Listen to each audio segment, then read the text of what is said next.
Boa tarde, Boa Maria tarde. Eduarda. Você vai apresentar que trabalho? Eu vou apresentar o primeiro Ah, certo. e a Edna vai apresentar. Não, eu É sou moderadora. isso, eu sou assessora a assessora suplente da sala. Ah, ok. Eu, eu por acaso entrei na sessão errada, fiquei um bocado nervosa, Ah, mas agora está certo. ainda bem.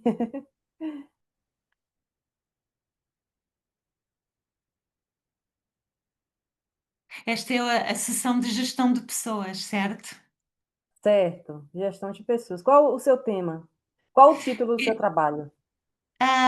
The Quiet Strength of Virtues é o primeiro. Ah, ok. Mas se toda a gente falar português, nós fizemos em inglês, mas se toda a gente falar português, eu falo português. Pronto. Esperar a professora chegar, a moderadora. Tá bom. Até já então. Vou desligar o som.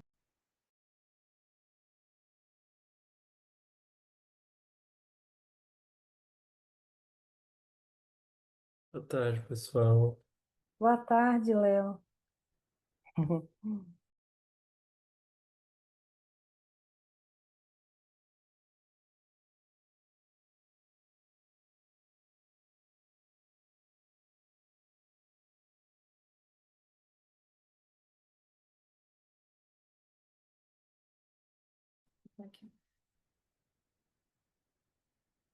Oi, boa tarde. Vocês estão me ouvindo? Estamos Sim. bem. Sim, Eu ouvi bem de ver. Ah, porque eu tenho dificuldade com o Zoom, que eu uso mais é o Meet do Google, né? Eu tô meio que testando aqui para ver, não tava sabendo desligar o microfone. Deu certo.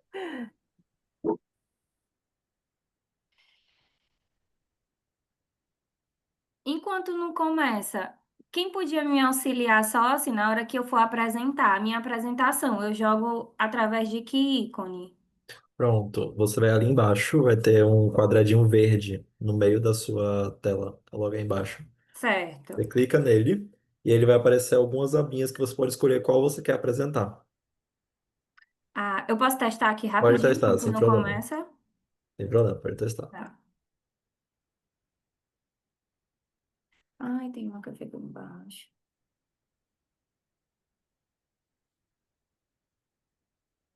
E aí você vai clicar em qual você quer. E aí, a partir disso, depois você aperta no botão que, se não me engano, fica no canto inferior direito, nessa aba que vai abrir.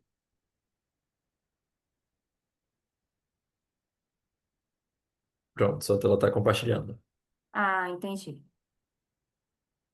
Agora está compartilhando a tela do navegador, especificamente dentro do Zoom. Aquela a tela do Zoom no navegador. É só para te informar, então. Agora a gente está na tela inicial. Você está compartilhando a tela. Vocês estão conseguindo ver a tela do meu computador, né? Esse livro, sim. Aí é só eu abrir aqui normal e colocar como apresentação de slide. Exatamente. Aí a gente já consegue verificar tudo direitinho.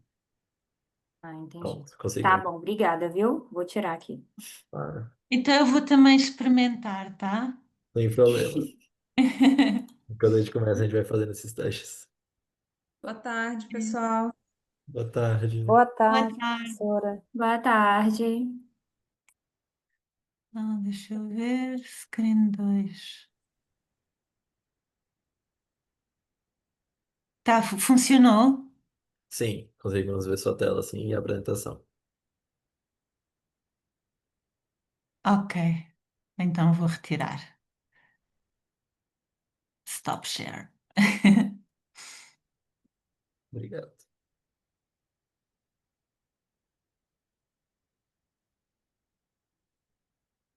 Gente, agora só mais um minutinho também para a gente ter a terceira pessoa que vai apresentar entrando e para a gente ter outras pessoas entrando na sala e a partir disso a gente pode começar.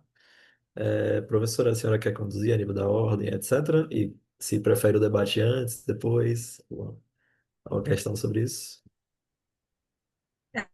Boa tarde, Leonardo. Eu acredito que o debate no final fica mais produtivo, que aí a gente tem certeza que todo mundo teve um tempo para apresentar de forma mais organizada. Sem problemas, então. Obrigado.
Vou só sair para pegar um carregador aqui rapidinho, já volto, gente.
Tá faltando um autor, não é isso, Leonardo?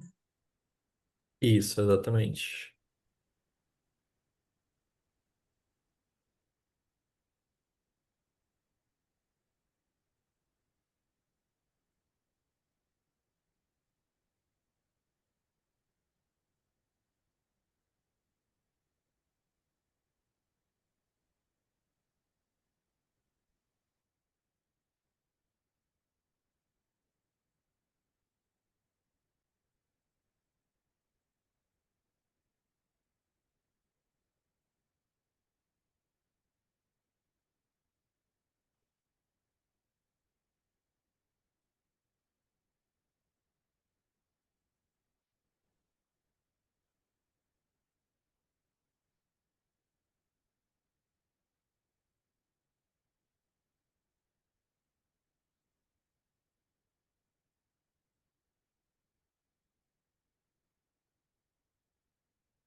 Boa tarde, João Vitor. Boa tarde. Tudo jóia? Boa tarde, Tudo. Maria Eduarda. Boa tarde, Boa tarde. Edilânia. Boa tarde. Leonardo, eu já cumprimentei. Boa tarde, Edná. Edná é Boa autor? tarde. Não, prof, eu sou a assessora suplente. Ah, sim. Seja bem-vinda. Obrigada pela Obrigada, presença, Edná. obrigada. Estou abrindo aqui o meu reloginho, né? Que o meu papel é meio chatinho das burocracias, né? Tenho que controlar aqui o tempo para a gente conversar. Mas como somos aqui 3 trabalhos, eu acredito que o tempo tá bem tranquilo, não vou precisar apressar muito a apresentação de vocês. Gostaria então de dar início à nossa sessão. Antes de mais nada, agradecendo, né, em meu nome, em nome da Milka, também líder de tema, pelo interesse no tema Valores, Sentidos e Vínculos no Trabalho e por participarem da gente desse congresso, que eu espero que seja muito enriquecedor para todo mundo. Tá joia? A SEMEAD, a gente participa já há algum tempo e as discussões são sempre muito bacanas. Espero que a gente mantenha essa tradição de trocas interessantes aqui nessa tarde. Bom, pela ordem, eu vi aqui, eu cheguei um pouquinho atrasada, né? Peço desculpas, mas eu vi que já tinham testado o slide, estava tudo certinho, né? Falta só o João Vitor, não é isso? Sim, eu acabei de chegar também, né? Mas acho que não é grande segredo, não. Acho só compartilhar a tela, né? Já tá Tá tudo tudo abertinho, já tá certinho, tudo né? legal. Tudo sob controle. Então, Uhum. vamos começar, por favor, pela ordem lá da organização mesmo do Congresso. O primeiro artigo é da Maria Eduarda Soares, A força silenciosa das virtudes. Na verdade, tem traduções diferentes para isso, né? Unindo a percepção do trabalho significativo e o comportamento de cidadania organizacional. Seja muito bem-vinda, Maria Eduarda. Obrigada por estar com a gente. Eu vou te dar 15 minutos para a apresentação. Como eu falei, como somos 3 artigos, se precisar passar 1 ou 2 minutos, é tranquilo, tá joia? Eu aviso quando estiver chegando ao final do tempo. Pode compartilhar a tela, por favor.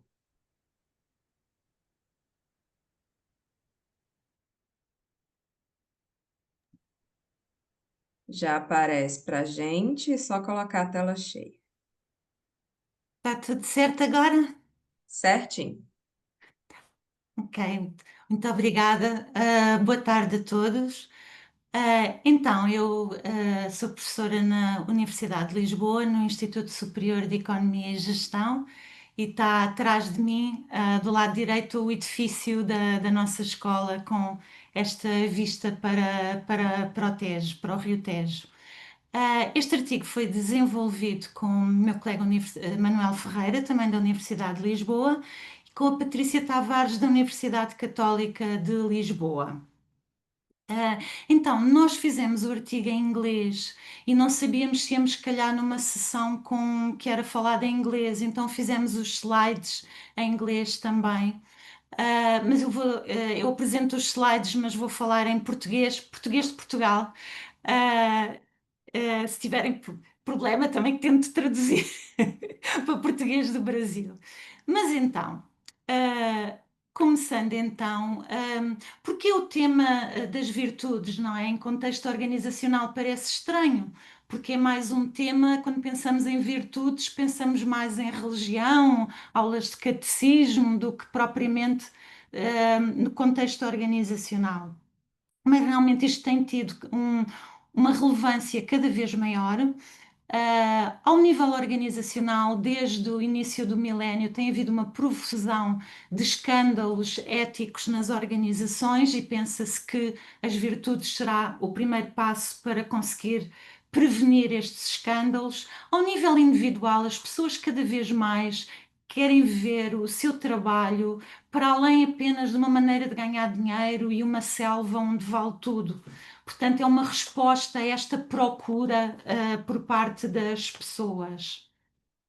Então, o que é que acontece?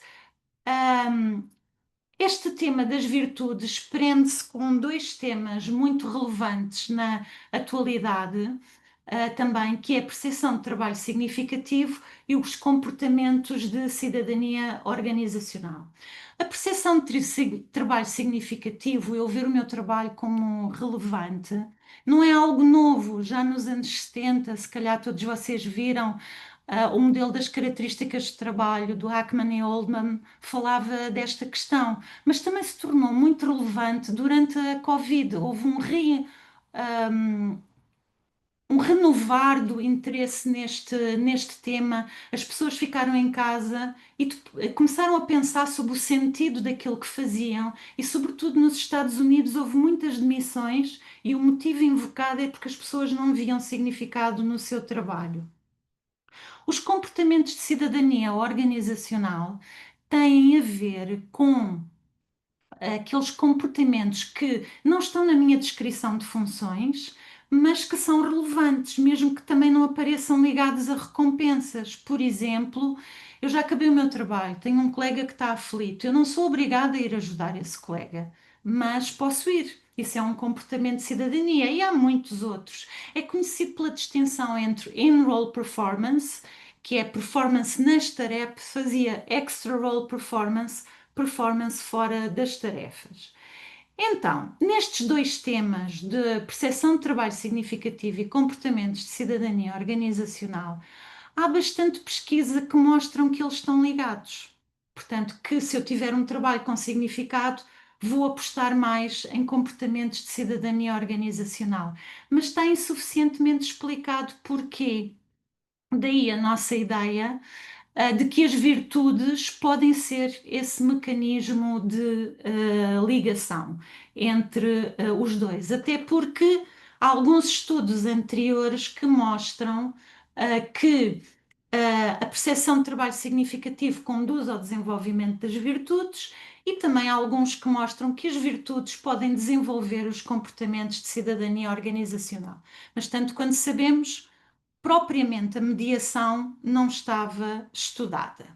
Ora bem, nós não vamos estudar as virtudes todas, em linha com a tendência na pesquisa empírica do Positive Organizational Research, vamos focar-nos em duas. Vamos focar-nos na paciência e na humildade. Temos aqui alguns autores que falaram da importância destas duas. Temos, por exemplo, um líder da Igreja Metodista no século XVIII e temos mais recentemente a Madonna, que falou disto numa entrevista sobre um filme que ela tinha acabado de fazer em 2002. Mas não foi por causa deles que gostei muito de encontrar estas citações, mas não foi por causa delas que escolhemos a paciência e a humildade. Escolhemos porque eram aquelas que estavam que já havia pesquisa empírica a dizer que são importantes em contexto organizacional. Por exemplo, a paciência já foi ligada a menores produtos com defeito, a viabilidade no longo prazo, ambiente de trabalho amigável e maior produtividade e mais comportamentos éticos. Por sua vez, a humildade já foi estudado que está ligada a uma redução do turnover, maior produtividade e performance, maior engajamento e maior inovação. Portanto, era aquelas que havia mais evidência que podiam ser relevantes em contexto organizacional. Agora, vou falar de como é que portanto, temos aqui 4 conceitos, não é? Percepção de trabalho significativo, paciência, humildade e comportamentos de cidadania organizacional. Vou falar um bocadinho da operacionalização destes contextos, desculpem, conceitos, e do modo. E foram também os instrumentos que nós usamos na pesquisa empírica. Ok? Portanto, quanto ao trabalho significativo, usamos a operacionalização de Steger, que considera que há 3 componentes. O sentido de importância que eu dou ao meu trabalho, se eu acho que o meu trabalho contribui para o meu desenvolvimento pessoal e se eu acho que o meu trabalho tem efeitos positivos noutras pessoas e na sociedade em geral. Os comportamentos de cidadania organizacional, usamos a operacionalização de Organ, que considera 5 fatores. O altruísmo, por exemplo, comportamento, o exemplo que eu dei há bocadinho, comportamentos de ajuda a outros que não são obrigatórios, a conscienciosidade, ir para além do mínimo exigível, a cortesia, evitar problemas com outros, tratá-los bem, a virtude cívica, estar mais envolvido com a organização e o desportivismo, que é aceitar que as condições podem não ser muito boas, mas não é preciso a gente estar-se a queixar o dia inteiro, né? Que só chateia os outros também.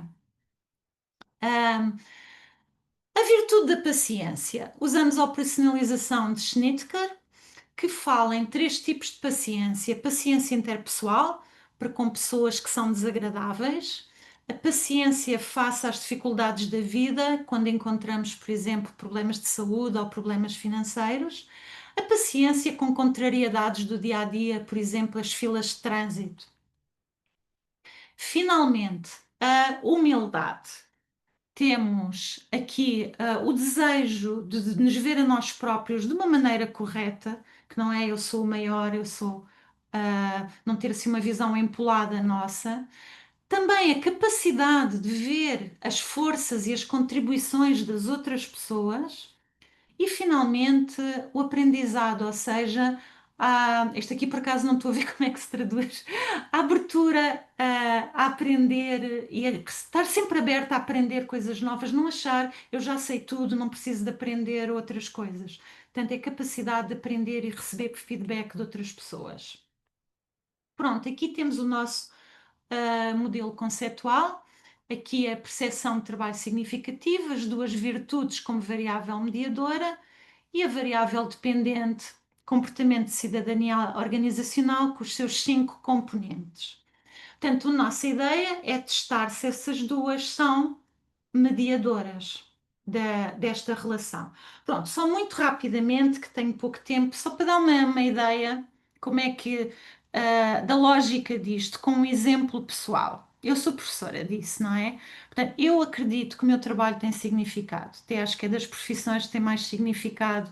Estamos a fornecer não só conhecimentos técnicos, mas a tentar que as pessoas sejam melhores pessoas no futuro. Pronto. Se calhar é por eu ter este sentido da significância do meu trabalho que eu tenho mais paciência com os meus alunos quando eles, como vocês dizem, aprontam, não é?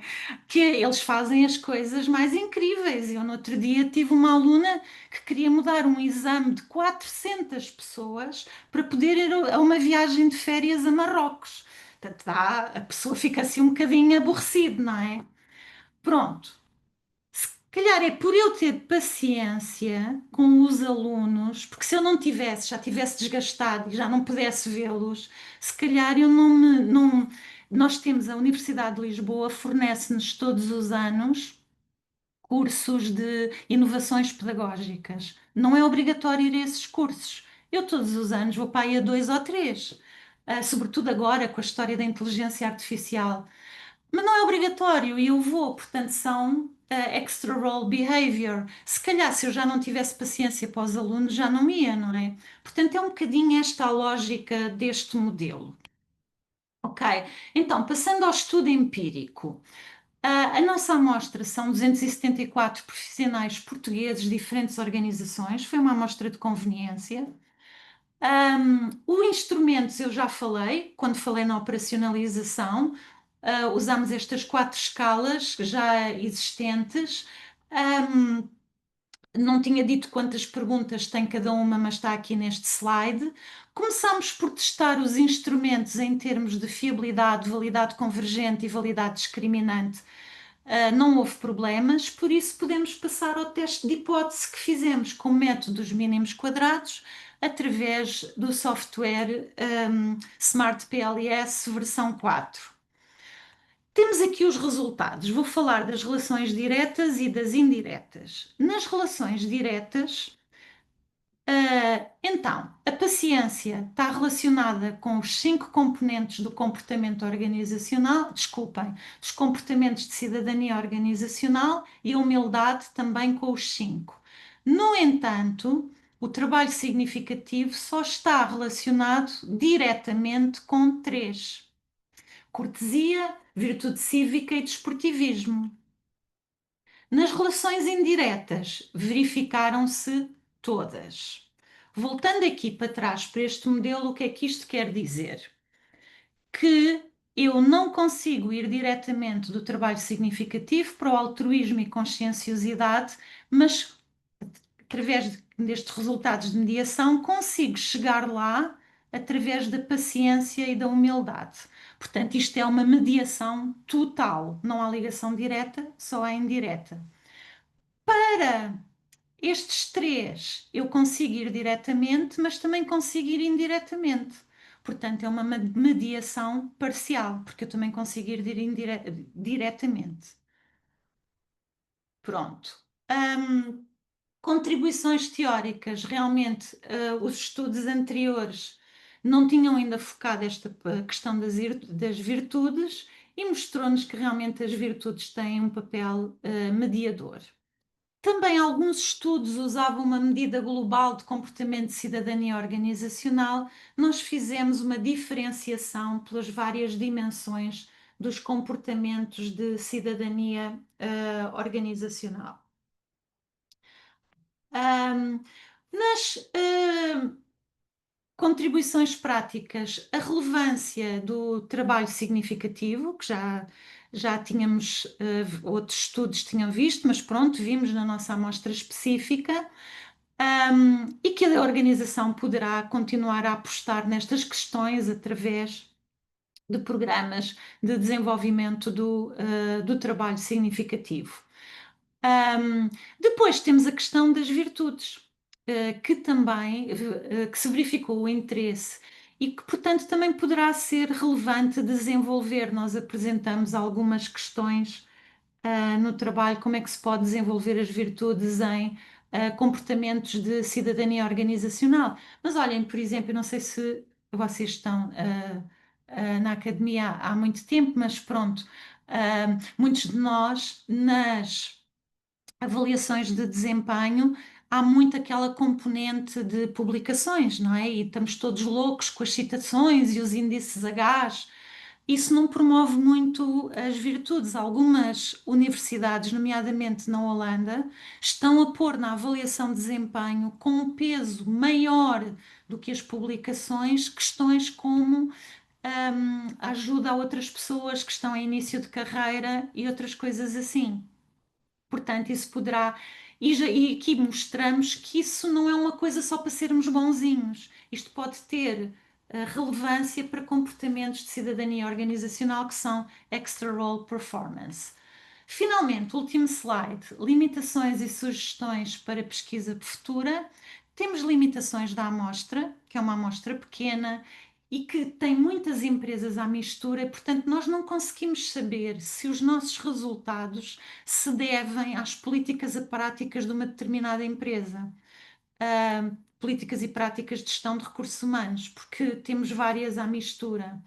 Também não temos propriamente uma explicação para aquelas duas relações não significativas. Se calhar era necessário fazer entrevistas, portanto, uma abordagem mais qualitativa. Também todos os questionários foram respondidos em auto-reporte. Portanto, as pessoas respondem sobre elas próprias, o que sabemos que pode ser enviesado. Se calhar temos no futuro fazer questionários que sejam, funcionem em hetero-reporte, portanto, outras pessoas responderem sobre os inquiridos. Depois, pronto, as percentagens de variância explicada, que está aqui, eu não falei muito, está aqui. Pronto, normalmente nós em ciências sociais, quando chegamos aos 20%, já estamos contentes, mas alguns ficaram abaixo disso. E, portanto, o que é que isto quer dizer? Se temos uma baixa percentagem de variância, faltam-nos variáveis no modelo, provavelmente. Portanto, seria relevante no futuro incluirmos mais variáveis no modelo. Pronto, o resto também em nome dos meus colegas, do Manuel e da Patrícia, agradecer a vossa atenção e então no final terei muito prazer em responder às vossas perguntas. Obrigada.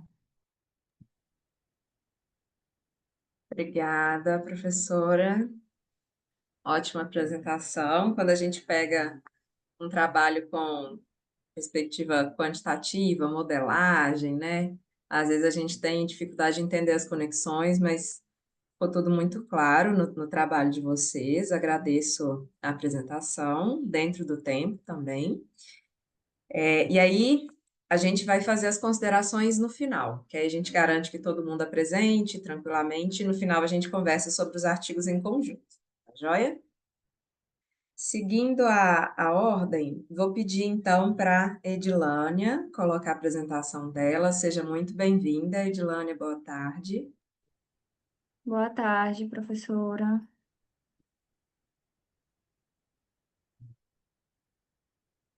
Só Coloca. fazer um parênteses enquanto aparece a projeção para a gente. Pelo Apareceu? cadastro, está aparecendo. Pelo cadastro, né, aparece para mim que a Edilânia e o João Vitor são graduados, então não entraram ainda no processo de mestrado, doutorado, não sei se entrarão, Isso. mas eu... O meu cadastro tá como se eu fosse graduada? Tá, Não, eu participei de semeagem ano passado. Aí, ano aham. passado, quando eu participei, eu era mestranda. Ah, E sim. eu defendi o meu mestrado agora em agosto. Eu acho que eu não atualizei, eu acho, os dados lá. Ah, então pode ser isso. Então É, temos uma mestra e o João, Eu sou graduado mesmo. graduado. Meu primeiro congresso eu ainda era aluna, né? Não tinha concluído a graduação. E eu acho sempre muito bacana quando a gente tem esse contato, né, com, às vezes, professores que a gente citou, pessoas que a gente leu livros, né, que a gente tem interesses em comum de temas. Então, ter esses contatos nos congressos eu acho muito bacana. Então, agradeço, né, pela pela participação, pelo interesse na área acadêmica. Espero que seja uma experiência boa. Parabéns pela defesa, Edilânia. Foi recente, né? Foi em agosto. Foi. E vou colocar aqui o tempo, 15 minutos. Se passar aí 1 ou 2 minutos, não tem problema, tá joia? Pode começar, por favor. Bom, esse trabalho tem como autor eu, a Anne. A gente também tem mais duas autoras, que é a Natasha e a nossa professora, né, que foi a professora orientadora da disciplina, que é a professora Ana Batista.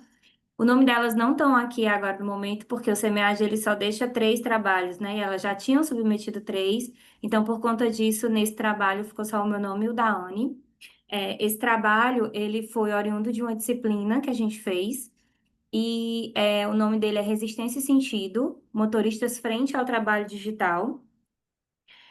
Esse trabalho, ele foi um trabalho desenvolvido, né, através da ascensão das plataformas digitais, que é um mundo corporativo que está crescendo a cada momento, né, e elas começaram a emergir no século XXI, e eles transformaram profundamente a forma como a gente trata os bens e os serviços e como eles são ofertados a nós consumidores, né? Então, a gente tem exemplos emblemáticos como a Uber e a 99, que mudaram o cenário de mobilidade urbana, e eles introduziram novas dinâmicas de trabalho baseadas na gestão algorítmica que cria relações de dependências para os motoristas. Então, o nosso trabalho, a gente focou nisso, na gente entender como que o motorista tem, que tipo de relacionamento é esse que ele tem com o Uber, por que que eles saem do CLT e vão para a questão das plataformas digitais, como que eles lidam com essa questão de independência, como que eles pensam e projetam o futuro deles, né? Como que eles lidam com essa base algorítmica que agora, de certa forma, move o mundo e nos move a cada momento, a cada situação, a tudo que a gente faz atualmente. Então, apesar da gente ter vários estudos sobre a funcionalidade das plataformas, né, na questão da gig economy, né, que são sistemas econômicos de emprego temporário e flexível, a gente encontrou uma lacuna sobre as percepções dos próprios trabalhadores a respeito das condições de trabalho deles, né, das estratégias elaboradas. Então, a gente achou que seria necessário investigar essas experiências dos trabalhadores e destacar o protagonismo dele dentro das plataformas, dessa nova forma de trabalho, né? Então, a questão da nossa pesquisa, né, a nossa pergunta de pesquisa foi: qual as percepções dos trabalhadores sobre as dinâmicas de trabalho em plataformas digitais? Onde o objetivo geral da nossa pesquisa foi compreender as percepções desses trabalhadores sobre as dinâmicas de trabalho em plataformas de transporte compartilhado. Então, especificamente, a gente tentou descrever as dinâmicas de trabalho vigentes nessas plataformas de transporte compartilhado e identificar as avaliações e os sentimentos dos trabalhadores, né, de transporte compartilhado sobre essa dinâmica algorítmica que existe dentro do aplicativo. O nosso referencial teórico, a gente dividiu em 2 subseções, né? As dinâmicas de trabalho em plataformas digitais e as implicações nas vidas dos motoristas, né? Onde com a gig economy, eles têm essa promessa de autonomia, né? Onde eles querem sair do CLT e eles entram com essa esperança de ter autonomia, de ser o próprio patrão, de ter a questão de flexibilidade de horário, né? Só que aí eles se deparam com a questão da gestão algorítmica e com controle. Eles meio que ficam reféns desse algoritmo, né? Eles tentam entender como que a plataforma funciona e eles criam meio que mecanismos para que eles, não exatamente que eles burlem o algoritmo, mas que eles venham a trabalhar junto com o algoritmo para eles poderem ter uma rentabilidade maior, já que essa é a pretensão deles ao deixar o CLT e entrar nesse mercado, né? Então, aí a gente entra na parte das implicações na vida dos motoristas, que é a questão da precarização e os riscos psicossociais, né? Por quê? Porque eles meio que, a gente percebeu que eles se sentem presos, né, a essa plataforma, eles ficam refém desse algoritmo e eles começam a ter problemas, que são esses riscos psicossociais, né? Na questão de não ter o entrosamento, de não participar da sociedade, vem a questão do isolamento, eles começam a ter, não é dificuldade, eles começam os sentimentos deles, né? Eles não conseguem lidar bem com essa questão de sentimentos. E durante as entrevistas que a gente fez, a gente conseguiu perceber também que, ao mesmo tempo que eles reclamam da plataforma, 100% deles não pensam em sair da plataforma, né? Eles meio que se sentem reféns, eles são reféns dessa plataforma, mas ao mesmo tempo eles acreditam que isso é melhor do que o CLT. Então eles não pensam em voltar, né? A nossa metodologia, né, é uma abordagem qualitativa, exploratória e descritiva. A gente teve entrevistas com 12 motoristas, né, das diversas plataformas. As principais foram a Uber e a 99. Como eu disse, foram entrevistas presenciais que a gente fez através do elemento de estímulo visual. E a nossa análise de dados, a gente fez uma análise temática de conteúdo e a gente utilizou o suporte que foi o software do Atlas TI, né, que ele faz a questão da questão de palavras, da junção, para a gente poder juntar os temas. Esse daqui foi o roteiro das entrevistas que a gente fez, né?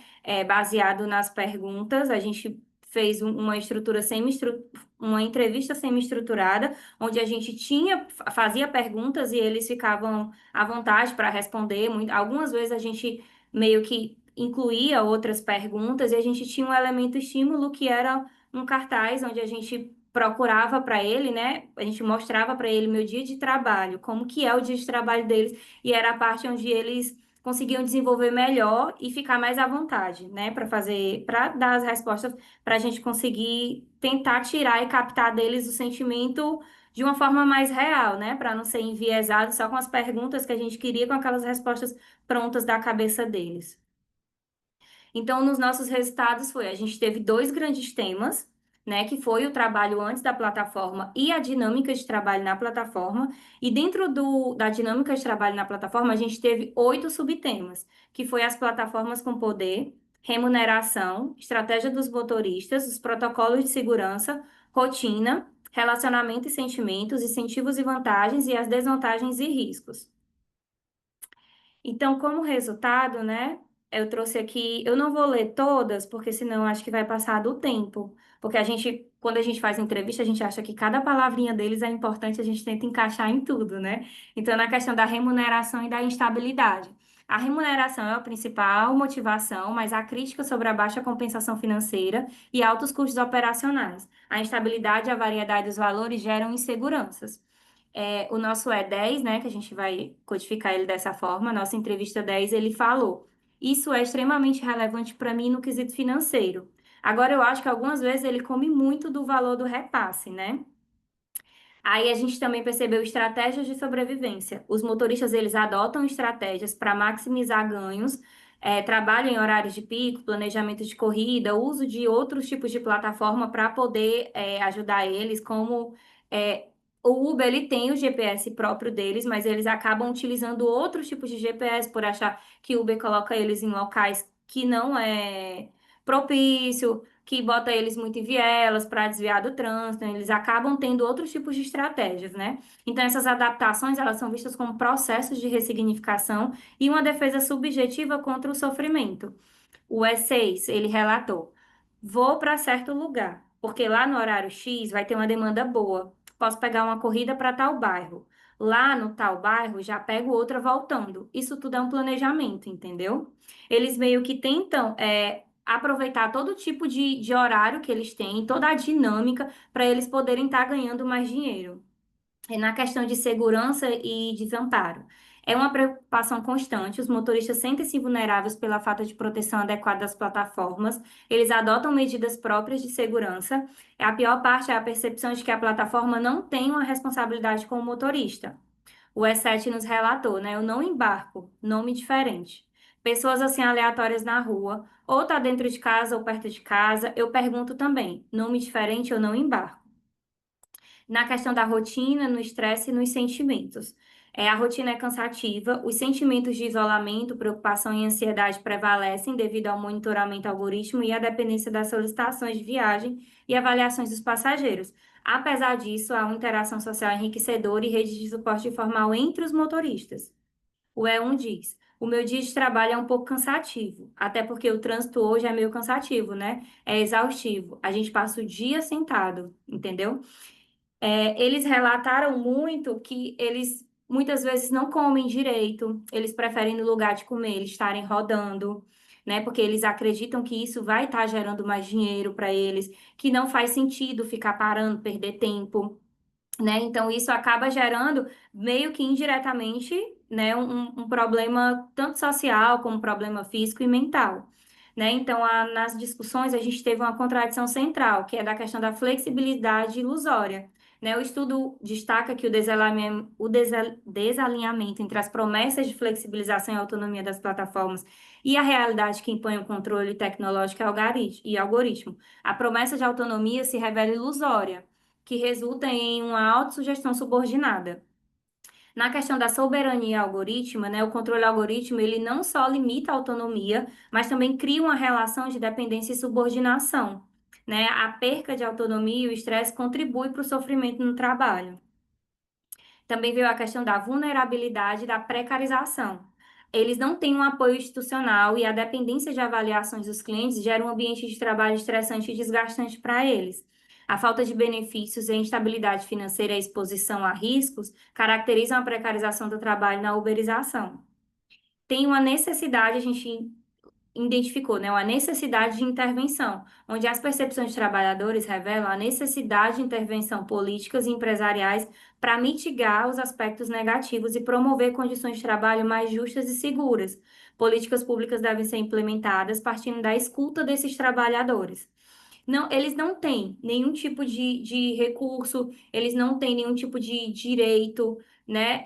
Eles trabalham avulso, são os próprios trabalhadores, ficam reféns de um algoritmo, só recebem se eles trabalharem, e se por acaso adoecer, não tem nenhum tipo de suporte. Se por acaso tiver algum tipo de acidente também, a plataforma também não garante, não dá nenhum tipo de recurso para eles, né? Então, isso acaba que dá uma precarização. Eles precisam que essas políticas públicas sejam implantadas, ouvir esses motoristas para poder entender como que é esse ambiente de trabalho, como que isso pode melhorar, criar leis que possa maximizar esse horário de trabalho para que eles venham ter uma qualidade de vida melhor, né? Então, como conclusão, os nossos principais achados, que embora a promessa de autonomia e flexibilidade atraia muitos motoristas, a realidade é marcada por um controle algoritmo. Eles têm insegurança financeira e risco físico e emocional. Os motoristas desenvolvem estratégias de adaptação e enfrentamento às demandas algorítmicas, e é urgente buscar o equilíbrio entre a autonomia prometida e a proteção dos direitos desses trabalhadores. As limitações dos nossos trabalhos, né? Alguns entrevistados, eles sentiam a necessidade de responder de forma rápida e com poucas palavras. Inclusive, um deles, que eu entrevistei, ele perguntou mais ou menos por quanto tempo ia durar a entrevista, porque ele precisava trabalhar, porque o horário, mais ou menos, que a gente iniciou, até o horário que a gente terminasse, ia ser o horário de dinâmica, que era o horário de almoço.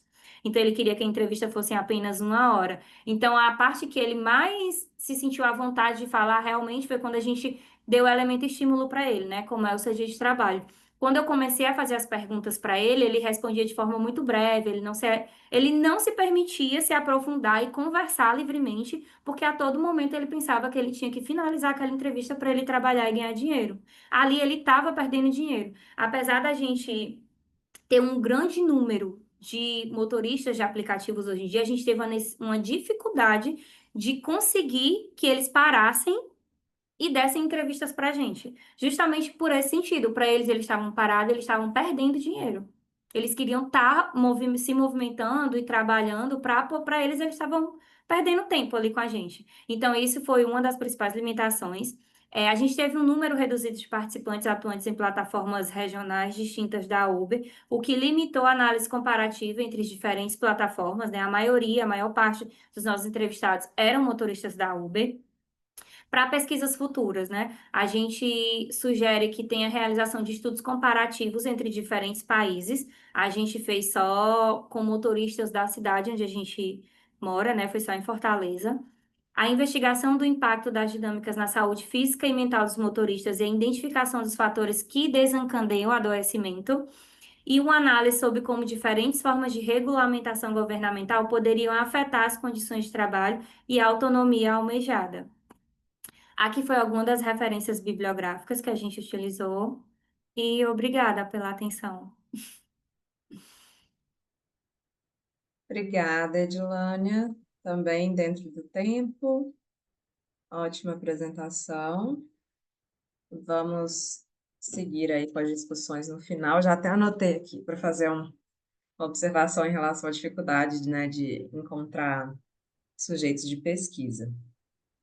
Vamos passar então para a pesquisa do João Vitor. João Vitor, por Uhum. favor, pode compartilhar com a gente os slides. Beleza, só um minutinho. Pronto, estamos aqui. Certo, então, posso começar? Já tá? Sim, já está em tela cheia, tudo certo. Uhum. Boa apresentação. Pronto, beleza, obrigado, né? E como já foi introduzido aqui brevemente nos comentários anteriores, né? Eu sou graduado, certo? Fiz minha graduação na UFC, a Universidade Federal do Ceará. E esse trabalho originalmente é minha pesquisa do TCC, certo? É tanto que eu escrevi junto com o meu professor orientador, que inclusive não está aqui, mas está torcendo por mim, que é o professor Bruno, mas também teve o professor Luiz Eduardo, que fez parte da minha banca de avaliação, certo? Então, o nosso artigo é sobre contribuições das relações de amizade para o engajamento no trabalho, né? E vamos dar aqui uma pequena contextualizada aqui, porque é um tema bem diferente, né? Então, começando aqui sobre o engajamento. Ele pode ser entendido como um estado de espírito positivo e gratificante com relação ao trabalho, que ele vai possuir três dimensões, certo? Dedicação, que tem a ver com essa percepção de significado ao trabalho e um entusiasmo. Vigor, que tem a ver com a parte da energia e resiliência que você tem no trabalho, e absorção, que tem a ver com a concentração, certo? Quando a gente está falando desse construto de engajamento, você pode estudar ele por meio desse modelo teórico que eu coloquei aí, que é dos recursos e demandas de trabalho, certo? Que é um modelo que admite que existem aspectos negativos, que geram custos físicos e psicológicos para o trabalhador, e você tem recursos, sendo esses recursos atenuantes dessas demandas e também causam um efeito motivador, ou seja, faz com que a pessoa se motive para trabalhar. E aí, quando se fala de um desses recursos que a academia já fala que não é muito explorado, é a amizade no trabalho, né? E sobre a amizade, a gente pode dizer que, por mais que a pesquisa tenha avançado, porque há muito, muito tempo atrás, há uns 30 anos atrás, quase não tinha pesquisa sobre amizade de forma geral, certo? Mas hoje já é uma percepção diferente que existe, mas mesmo assim, a maioria dos trabalhos são todos quantitativos, né? Eles procuram relações e tudo mais, mas pouco se fala dos comos e porquês, né? E aí, essa pesquisa de Malheiros aí, ela traz muito sobre esse estado da pesquisa durante esses últimos anos, né? Então, existem poucos trabalhos qualitativos. Então, qual foi o nosso problema de pesquisa, né? Foi averiguar de que forma, na verdade, de que forma as relações de amizade no ambiente de trabalho contribuem para o engajamento dos trabalhadores, né? E o nosso objetivo foi analisar as contribuições das relações de amizade no ambiente de trabalho para o engajamento de empregados terceirizados de uma central logística de um banco público brasileiro, né? Então, nosso sujeito de pesquisa, como já ficou claro aí no objetivo, são terceirizados dessa central de fiscalização, certo? Desse banco público. Foi uma pesquisa qualitativa, caráter descritivo, né? Que tem essas três justificativas. Primeiro, a lacuna teórica e metodológica decorrente ao baixo número de pesquisas qualitativas sobre a amizade no trabalho. O lugar singular ocupado pelos terceirizados nas organizações, porque, querendo ou não, você está trabalhando num canto, mas seu vínculo empregatício é com outro, e existe uma série de fragilidades aí que podem acontecer por causa disso.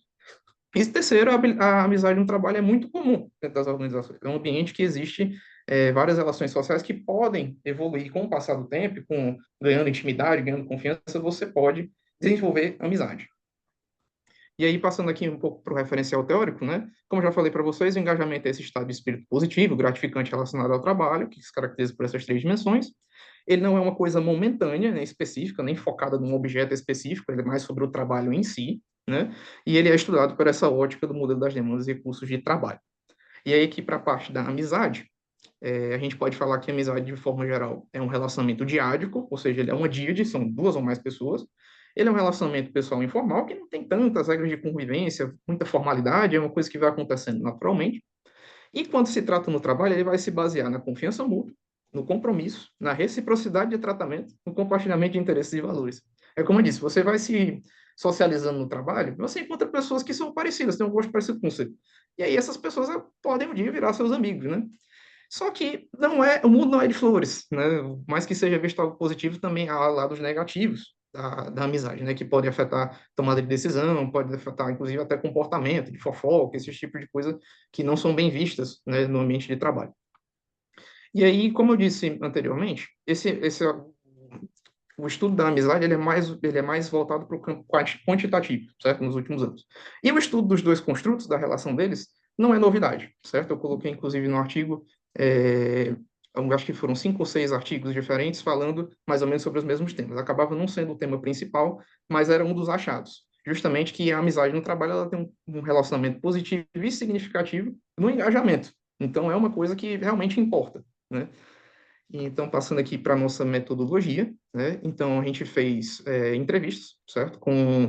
A gente, primeiramente, elaborou esse roteiro de entrevista semi-estruturado, certo? Baseado em algumas escalas quantitativas que já existiam, no caso, a de Nix, Jax e Adams, certo? Para amizade no trabalho, e depois a de Martins e Machado para a questão do engajamento. E a gente adicionou mais algumas teorias interessantes, como a teoria das trocas sociais de Blau. O Schauffele, o Schauffele e outros pesquisadores também são sobre o engajamento, e Souza e Hudson, se eu não me engano, também é amizade. Então, a gente abordou 15 pessoas, acabamos entrevistando 11 terceirizados, né? Acabou que a gente optou só pelos 11 porque ficou muito redundante, as respostas já estavam se repetindo muito, a gente via que não tinha muito mais a agregar, e a gente entrevistou o pessoal do apoio administrativo, coordenação, operadores de logística e assistentes de apoio à gestão, né? Depois disso, a gente pegou essas entrevistas, transcreveu, aplicou para o processo de análise de conteúdo com abrangência em palavras, frases, parágrafos, e a gente botou no Atlas TI e fez toda a análise de conteúdo por lá. Esses aqui são os nossos sujeitos, né? No caso aí foram as 11 pessoas, a maioria do sexo feminino, certa idade ali entre 20 e 30 anos por ali, né? Os cargos, e também tem uma coisa interessante que eu esqueci de citar, certo? O tempo de serviço que essas pessoas tinham. A gente optou por pessoas que tinham mais de 6 meses, porque é um tempo já bom para que a pessoa estabeleça vínculos sociais firmes dentro da organização, certo? Dentro do ambiente de trabalho. E aqui nós temos nossas categorias de análise, certo? Algumas a gente foi fazendo já quando foi fazendo o roteiro de entrevista, certo? Mas, que no caso foi a parte da amizade e a parte das contribuições. E surgiram outras coisas que foram bem relevantes para colocar aqui no trabalho, que foram essas outras categorias, comunicação, apoio social, socioemocional, limites, que surgiram bastante. Foram bem recorrentes em todas as respostas, todas as entrevistas tinham, e aí a gente acabou botando como categorias a mais, né? E aí, passando aqui para análise e discussão dos resultados, certo? Sobre a definição da amizade, a gente pode dizer que ela vai se definir pelo tempo juntos. Como eu disse, é questão de convivência. Você encontra pessoas com gostos parecidos, né, interesses e afinidades em comuns, e você acaba alguma hora compartilhando coisas da sua vida, né? Aí alguma vez você pode passar por alguma dificuldade, essa pessoa te dá um apoio, certo? Esse apoio muitas vezes ele vai além da própria execução de tarefas, então é coisa da sua vida pessoal, do companheirismo. E a formação das amizades, eu acho que eu já mencionei aqui já várias vezes, é mais pela convivência, certo? É com você compartilhar a vida pessoal, é a recorrência das interações sociais e a proximidade, algumas vezes até física, que a pessoa tem dentro do ambiente de trabalho. E também a comparação durante a execução das tarefas, né? Que algumas vezes você pode pedir ajuda e essa pessoa acaba virando sua amiga. E aí, para a questão, uma vez criada essa amizade, né? Ela prevalece. Então, é a questão da confiança e da manutenção. Então, a confiança, ela vai se construir pelo compartilhamento de gostos, crenças e valores, que são os dois, eu acho que talvez mais importantes, pelo atendimento das expectativas e respeito aos limites. Esses três aí são os que mais foram citados, certo? Pelos entrevistados, porque sobre os limites é bom já começar a falar que, como acontece no ambiente de trabalho, você vai ter as expectativas da amizade, certo? De forma geral, e você vai ter as expectativas do trabalho. As duas coexistem. Uma não pode existir sem a outra, até porque é um ambiente de trabalho, é um amigo de trabalho. Então, a DIAD tem que encontrar uma forma de fazer com que essa coexistência exista. E isso muitas vezes exige que você coloque limites, certo? Que a gente vai ser uma coisa que a gente vai ver mais para frente na parte, principalmente da absorção, certo? Mas aí também tem a questão da disponibilidade, prestatividade, apoio socioemocional, além das tarefas profissionais. E isso vai construindo essa confiança entre a DIAD, né? Ainda a questão da manutenção é mais ou menos a mesma coisa da confiança, né? Respeitar os limites, disponibilidade, prestatividade, afinidade de gosto, somado à expectativa de reciprocidade de tratamento e cooperação. E aí, passando agora para as subcategorias do engajamento, né? Resumindo aqui de forma geral a parte da dedicação, que tem a ver com essa percepção de sentido no trabalho, a grande contribuição da amizade nesse caso vai ser trazer novas perspectivas, certo? É uma pessoa de fora falando sobre o seu trabalho. E muitas vezes não precisa ser falando positivo, não é um amigo que chega e elogia teu trabalho. Algumas vezes, até quando ele dá um feedback negativo, é uma coisa legal, porque demonstra que o seu trabalho ele tem importância, né? Então, quando um amigo elogia, oferece feedback, ou traz novas perspectivas, isso dá mais importância ao teu trabalho, te entusiasma mais a trabalhar. certo? Então, e principalmente também na questão do pensamento inovador, porque nessa comunicação, pode ser que você tenha uma dúvida na hora de trabalhar, eu não sei como é que eu faço isso aqui, aí chega um amigo seu e diz, cara, por que tu não tenta isso aqui? Eu fiz isso aqui, deu certo. Ou então, cara, eu tô precisando de ajuda, o que tu tem para me ajudar aqui? E aí acaba que você vai construindo essas novas coisas, esses novos pensamentos e tudo mais, vai se criando por meio dessa relação de amizade, certo? Mas aí, também sobre a questão do entusiasmo, certo? Passando também aqui para o vigor, que tem algumas relações, certo? É, pode-se dizer que a grande contribuição que a amizade tem para o vigor é levantar o astral, certo? Que muitas vezes, quando você chega no trabalho, a gente sabe que a vida pessoal da gente, ela pode ser que não esteja muito boa, certo? Então, você chega para trabalhar já numa vibe muito ruim, né? Então, acaba que muitas vezes os amigos, eles dão esse apoio emocional, certo? E algumas vezes até a situação do trabalho dá muito ruim, os amigos dão esse apoio também, isso acaba levantando o astral, certo? Acaba dando mais resiliência. Não, vou persistir mais um pouquinho, porque vai dar certo. Tem pessoas que acreditam em mim aqui dentro, certo? Então, esse apoio socioemocional para assuntos do trabalho da vida pessoal acaba sendo muito importante, inclusive para o entusiasmo, certo?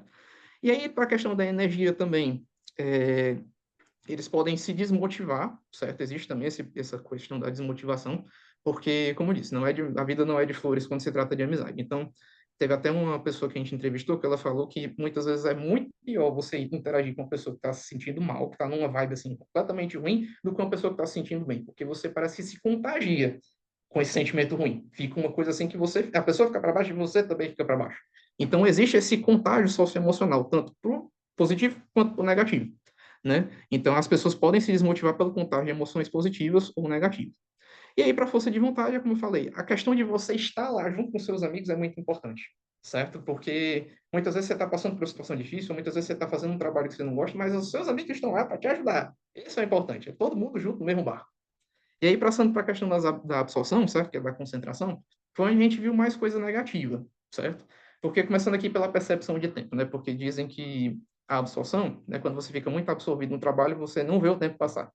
No caso da amizade, certo? Parece que a presença dos amigos, ela não influi tanto nisso, certo? Só que quando não tem os amigos dentro do ambiente de trabalho, parece que o dia fica chato. Parece que o tempo não avança, que nem falou aí no final do quadro, certo? E aí, para a questão da concentração e da imersão, certo? Foi onde foi visto mais essa questão dos limites, como eu falei.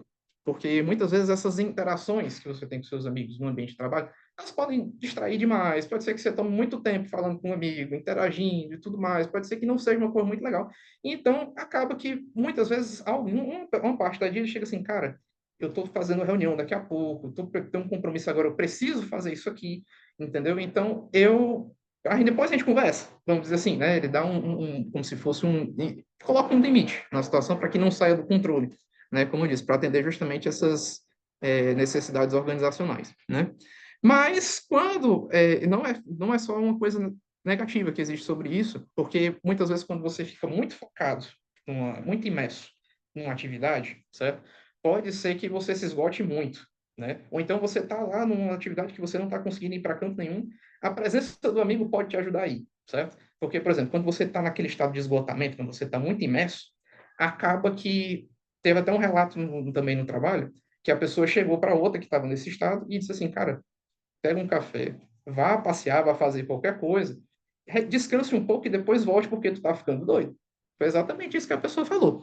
Então, acaba sendo também positiva essa distração na hora do trabalho em momentos específicos, né? Principalmente também quando você vai ajudar um amigo, você dá aquele apoio moral, você sabe que a pessoa está passando dificuldade, tu que ajuda, aí você chega, aí você ajuda a pessoa e vocês dois vão trabalhando juntos e isso também aumenta a concentração, é um ponto positivo, né?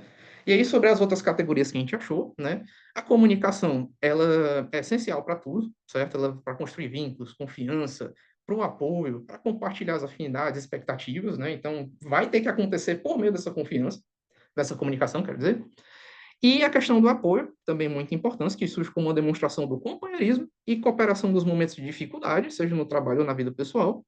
A questão dos limites, que é muito importante para você atender tanto as expectativas de amizade como as expectativas organizacionais. O contágio psicológico e emocional, que eu falei também, que é a questão de você se contagiar pelo sentimento do outro, a emoção do outro. Você pode se sentir meio mal ou pode se sentir muito bem, vai depender da forma como vocês interagem, né? E também da relação hierárquica, certo? Que também tem a ver um pouco com os limites, porque a amizade ela pode surgir de qualquer canto. Então, pode ser uma pessoa de um setor e de outro setor, pode ser uma pessoa que é um superior e um subordinado, pode ter amizade aí, e acaba que essa relação hierárquica deve ser tomada em consideração, porque muitas vezes você pode ter um superior que toma decisões baseadas só na amizade que ele tem com esse subordinado aqui. E aí, como é que fica? Né? Não é um estado muito legal. Então, sumiu aqui. Pronto. Então, não é uma coisa muito legal de ter e que você tem que manejar muito bem para você colocar limites, saber quando você está no papel de subordinado ou quando você está no papel de amigo, né? Então, é uma coisa que você tem que conciliar bastante essas expectativas. E aí, para as considerações finais aqui, certo? As contribuições, elas vão ser de acordo com o contexto, sendo a amizade tanto um recurso quanto uma demanda de trabalho, vai depender como essa dia de interage no dia a dia, né? É uma relação baseada nas expectativas, como eu disse, da amizade e do trabalho. E para a questão das limitações, certo? A amostra ela foi composta majoritariamente por mulheres, certo? Do gênero feminino. E a gente acabou não pegando um dos grupos que existem lá de terceirizados dentro dessa central, que no caso foram os auxiliares de arquivo, que a gente não conseguiu entrar em contato com eles, né? E para sugestões, né, chegando aqui ao final, a primeira é investigar a amizade entre pessoas de diferentes vínculos empregatícios ou entre pessoas de nível hierárquico diferente, né? Analisar como os sentimentos e estados psicológicos afetam simultaneamente o desempenho do trabalho. E 3, estudos que avaliam a relevância dos fatores que a gente mencionou aqui nesse trabalho, né? Então, é isso, aqui nossas referências, né? E muito obrigado.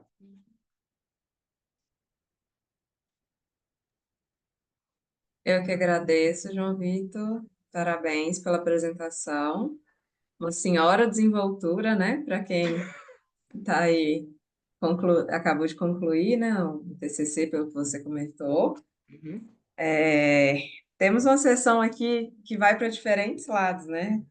A gente tem uma professora de Portugal, temos 2 representantes do Nordeste, eu estou aqui em Minas, então, assim, se o meu português de Minas também não ficar muito compreensível, eu peço desculpa para a professora Maria Eduarda. Aqui a gente tem o hábito de falar um pouco, a gente fala cortando um pouco as palavras, né? Então, às vezes a gente não se faz entender muito bem. Mas vamos lá para as considerações. Eu li os 3 artigos, e aí, assim, se 10 pessoas lerem a mesma pesquisa, 10 pessoas terão coisas ali que foram vistas só naquele momento, né? A gente não tem como contemplar tudo, sempre tem ali opiniões diferentes.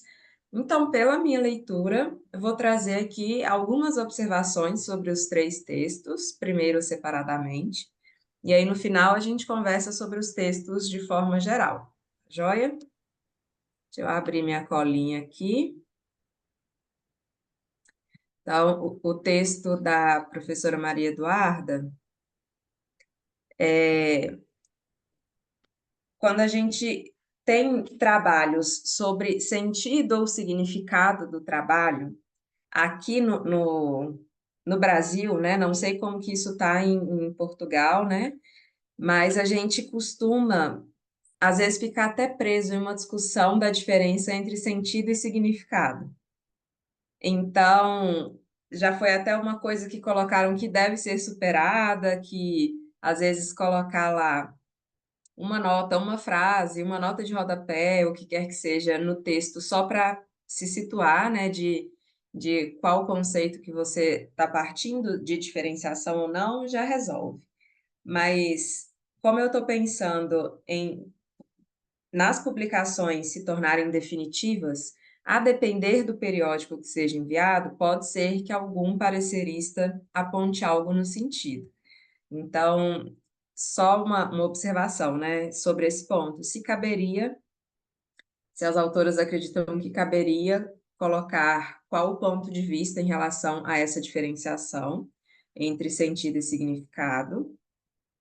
Um ponto mais metodológico que eu senti falta foi a justificativa para a escolha das virtudes paciência e humildade, né? Há a menção de que a escolha se deu devido aos efeitos positivos no contexto organizacional, mas outras virtudes também têm efeitos positivos. Então, só também uma coisa que ali uma observação, não vai tomar muito do texto, uma observação ali resolve, né?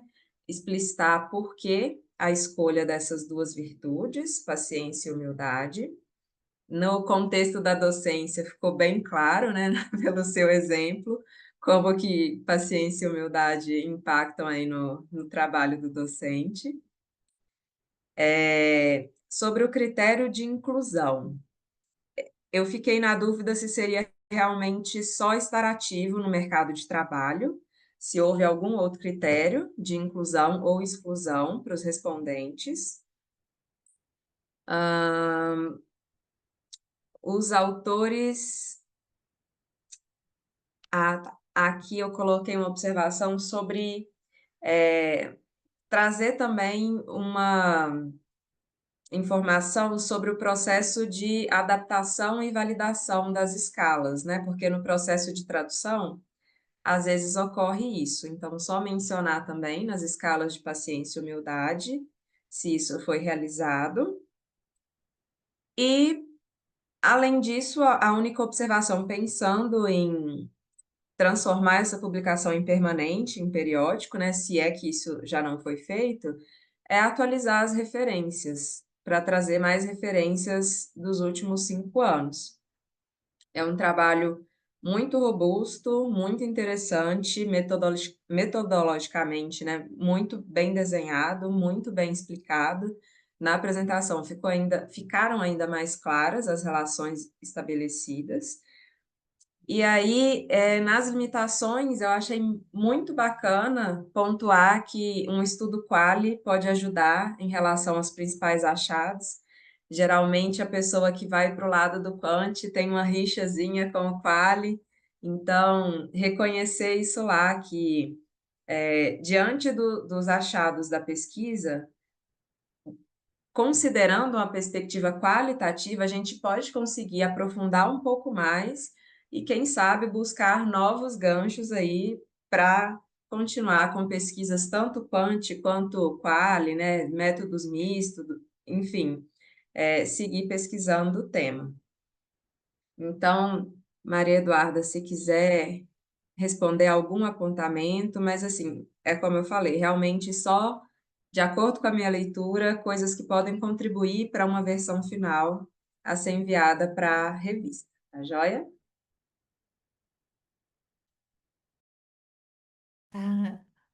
Obrigada. Eu estive aqui a anotar rapidamente e acho que tem razão na maior parte na maior parte não, em todas, só que algumas já estão resolvidas. Daí.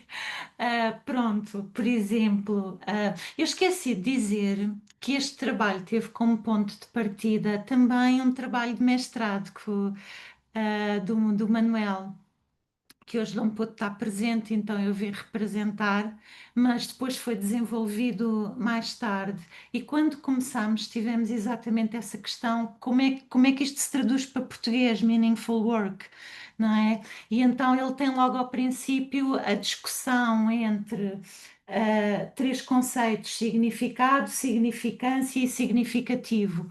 Ele começa logo por.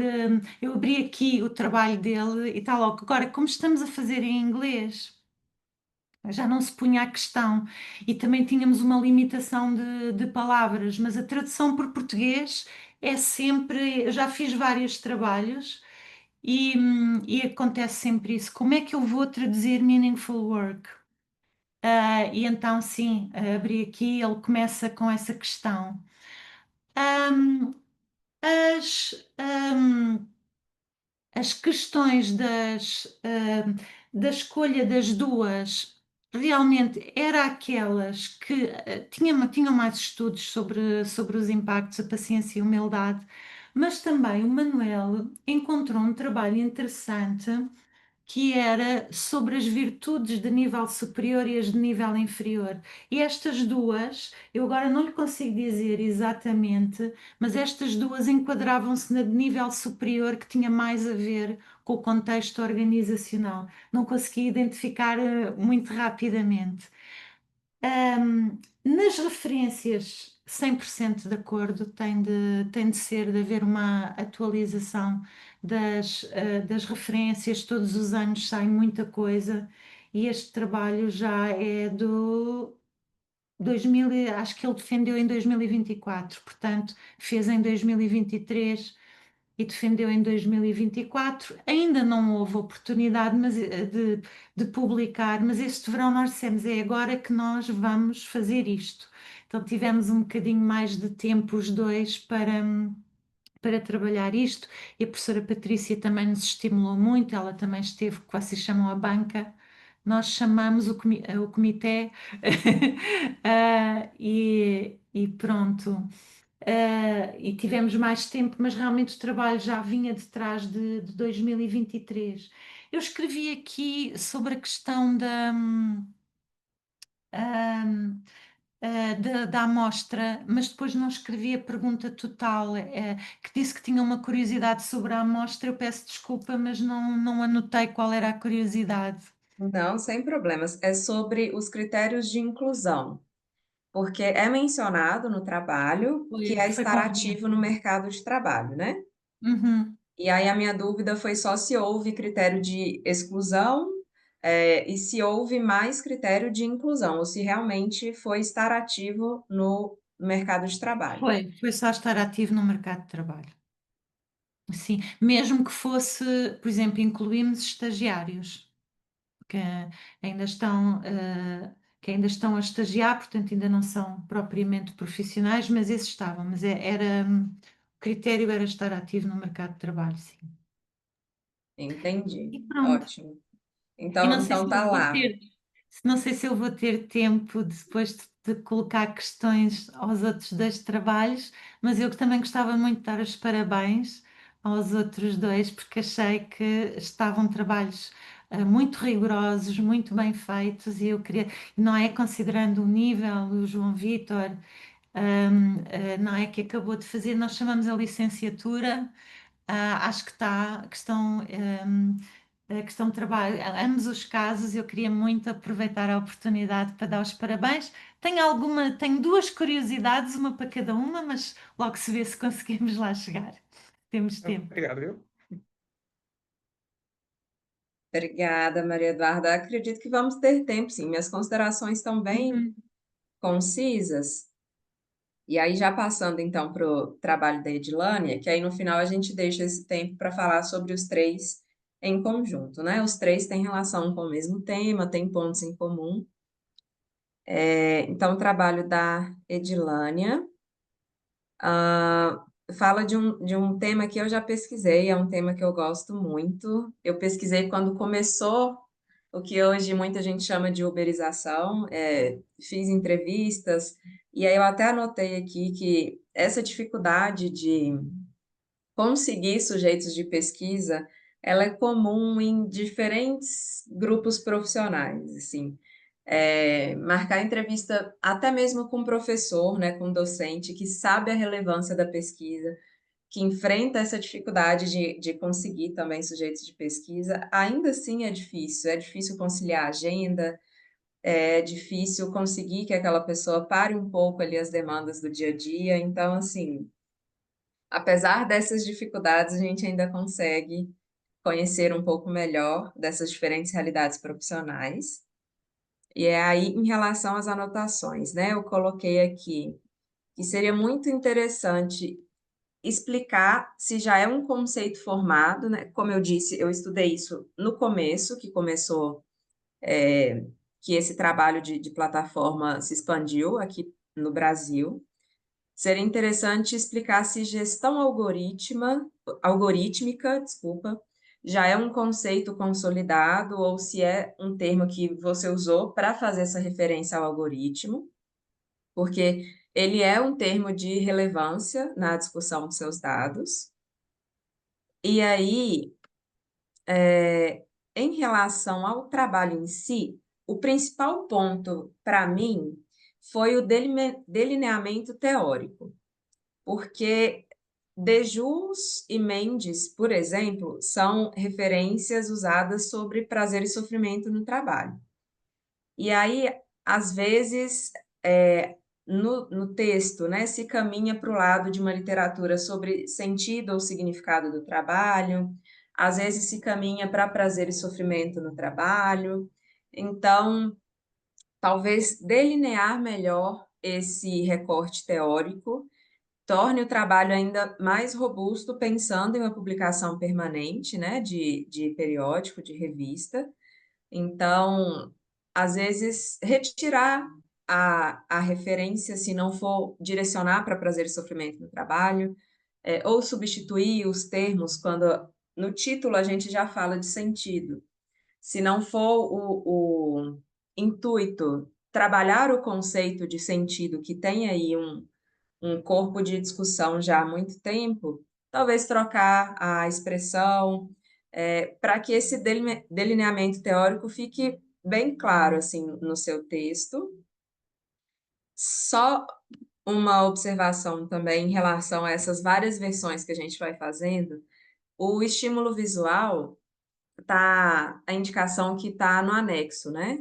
Mas a gente não tem o anexo na versão do Congresso. Então, para futuras versões, né, já pensando aí também em mandar para revistas, ou retirar isso, porque está na figura, e a figura, como a gente não edita, a gente só transfere, isso pode ser apontado lá na frente. E como contribuição ali na discussão dos dados, eu acredito que seria bem interessante mencionar quem são os motoristas de aplicativo que dirigem carros e que dirigem motos. Porque você menciona, né, você e os demais autores mencionam que tem os dois, e é uma dinâmica bem diferente, pelo que eu vejo do meu universo, assim, de que eu já pesquisei e já conversei em Belo Horizonte, aqui em Minas Gerais, é uma dinâmica diferente. A relação com o tempo, a relação com o trânsito, os motociclistas são mais expostos a diversos perigos, e a segurança é sempre um ponto que aparece quando a gente vai tratar de transporte por aplicativo. Os motociclistas têm uma demanda, às vezes, até maior de encomendas, então tem toda uma dinâmica diferente ali. E a questão de mencionar, não sei se isso foi perguntado ou não, mas se foi perguntado, mencionar se é ou não a única fonte de renda dos seus entrevistados, ou se eles fazem isso como renda complementar. Porque a gente tem muitas pessoas que têm ali o trabalho fixo, né, vamos dizer assim, com registro em carteira, e fazem isso depois do horário de expediente para complementar a renda. E a gente tem outras pessoas que têm como profissão em todo o tempo o transporte por aplicativo. Então, isso pode ajudar também a gente conhecer melhor esses seus entrevistados. Tá joia? Se foram essas as observações que eu anotei. Se tiver algum apontamento para colocar para a gente, pode ficar à vontade. Tá. Primeiro, eu agradeço a oportunidade, né, de poder estar apresentando o trabalho. Como a senhora falou, toda consideração, se 10 pessoas lerem, 10 pessoas vão fazer considerações, principalmente, eu vejo muito isso, principalmente se o trabalho for quali, porque vem da interpretação e da análise de cada um do que está lendo, do que está percebendo, né? Diferente do quant, eu tenho trabalhos quants também, quantos a gente pega os dados, roda, dá o resultado e pronto, é aquilo. Às vezes a gente nem considera, a gente nem meio que acredita no resultado, né? Mas de acordo, a gente vai atrás na literatura de tentar justificar e tentar fazer com que o nosso trabalho faça sentido. Então, na questão do quali, realmente cada contribuição acaba melhorando o nosso trabalho e todas as contribuições eu anotei aqui, vou conversar com as meninas e repassar. Algumas das coisas que a senhora apontou, a gente também já tinha percebido isso, né, na questão de explicar o conceito, né, da gestão algorítmica. Quando a gente começou a pesquisar, que a gente começou a gente levantou um referencial específico, aí montamos os nossos construtos, fizemos os nossos questionários e fomos a campo. Quando a gente foi a campo, a gente se deparou com o algoritmo, que não era uma coisa que a gente estava planejando encontrar no caminho da nossa pesquisa. Então a gente voltou à literatura, fomos atrás de outras coisas, de outros trabalhos que falavam sobre isso para a gente poder fundamentar as respostas dos nossos sujeitos de pesquisa, né? Então, para a gente também foi eu acredito que uma surpresa, né, ter encontrado esse dado da questão deles se sentirem reféns do algoritmo, que a gente imaginou outras coisas. A gente já imaginava a questão do adoecimento mental, da questão da saúde física, mas não necessariamente que eles fossem reféns desse algoritmo, né? Que o algoritmo é o patrão deles, né? E indiretamente é isso que acontece. Então, eu vou conversar com as meninas para a gente ver e a gente adequar melhor esse conceito dentro do referencial. Em relação à DEJU, né, do sofrimento do trabalho, da questão do recorte, eu lembro que quando a gente começou a fazer, a gente fez o levantamento dos artigos, fizemos lá, né, e mostramos para a professora. Quando a gente mostrou para ela o referencial, aí ela ficou: "Você leu o livro de DEJU? Para você poder estar citando ele?" Aí, essa parte realmente da literatura, né, foi a professora quem colocou, mas eu vou estar repassando para ela essa consideração, para ela vir analisar e rever, tá? A questão do conceito de sentido, né, do delineamento teórico, vou passar para elas para a gente estar vendo, revendo. A questão do estímulo visual da figura, a gente não acrescentou ele como anexo do artigo, mas lá na figura a gente coloca que é uma placa que a gente levanta, né, e pergunta como é seu dia de trabalho. Aí eu acredito que, na verdade, no do semeagem, ele nos limita, né, ao que a gente deve mandar, até a questão do resumo expandido a gente não colocou, mas eu vou colocar para ela essa consideração na questão da gente acrescentar no anexo, como um apêndice, alguma coisa do tipo, quando a gente for submeter para uma revista. A diferença entre carro e moto. Realmente é uma dinâmica diferente. Dos nossos entrevistados, a gente teve tanto motoristas de carro como motoristas de moto, e a gente percebeu essa convergência, né? Tanto na questão da segurança, o pensamento deles e a visão na questão de trabalho é diferente. Inclusive, era uma proposta da gente continuar a pesquisa e já fazer essa separação, né? E da gente ver a diferença entre os dois, da gente chocar essas informações, já é uma pesquisa futura que a gente pretende engajar e dar andamento. No mais, é isso, professora. Eu agradeço as considerações. Vou estar repassando para as meninas, e aí o intuito do congresso é esse: é a gente discutir, a gente trazer novas possibilidades para poder estar melhorando e trazendo políticas públicas e melhorias para a sociedade, né? Obrigada. Obrigada, Edilane. É exatamente isso. A observação sobre o delineamento teórico não é porque está errado do jeito que está, mas é porque, se for para dar o foco em prazer e sofrimento no trabalho, aí tem que levar isso lá para a discussão dos dados. Se for para dar o foco em sentido, tudo bem, tem dado ali para isso, pelos relatos dá para a gente ver, é só levar isso um pouco também lá para a discussão. Vocês têm bastante dado aí para ir para diferentes caminhos, tá? Já não deixem de publicar o trabalho também. E, por fim, as considerações para o João Vitor, parabenizando novamente, né, por trazer o seu trabalho de conclusão de curso para o Congresso. Deixa eu ver o que eu anotei aqui. Essa questão de trazer as relações pessoais, as amizades para discussões acadêmicas é muito interessante. A gente teve essa preocupação lá no começo, né, nos primórdios do pensamento em gestão com abordagem das relações humanas, mas a gente não vê uma continuidade dessa preocupação, pelo menos não dando o nome específico, né, de amizade no ambiente de trabalho, que a gente sabe que sim, influencia muito as vivências, influencia muito o sentido, o significado que a gente dá, influencia muito vivências de prazer e sofrimento no trabalho também, né, como a gente estava conversando. Então, é muito interessante colocar isso, como vocês bem colocaram no texto e justificaram. Sobre ajustes, pequenos ajustes no texto, na página 4, a gente tem uma referência seguida de um trecho que fala dos estudos até a atualidade. Porém, a referência, ela é mais antiga. Então, assim, é mais uma questão ou de reescrever o trecho ou de juntar ali uma referência que seja um pouco mais atual. preferencialmente dos últimos 5 anos. Então, está lá na página 4. No final da introdução, tem uma informação de que os sujeitos de pesquisa pertencem a uma central de logística, e aí na metodologia tem informação que é de uma central de fiscalização administrativa de contratos. Aí eu fiquei um pouco na dúvida se isso foi do recorte dos diferentes delineamentos que a gente faz aí durante a condução da pesquisa, então é uma coisa simples de corrigir também. Na metodologia, eu notei que todos os profissionais ali têm mais de 25 anos, porém todos têm menos de 3 anos na empresa.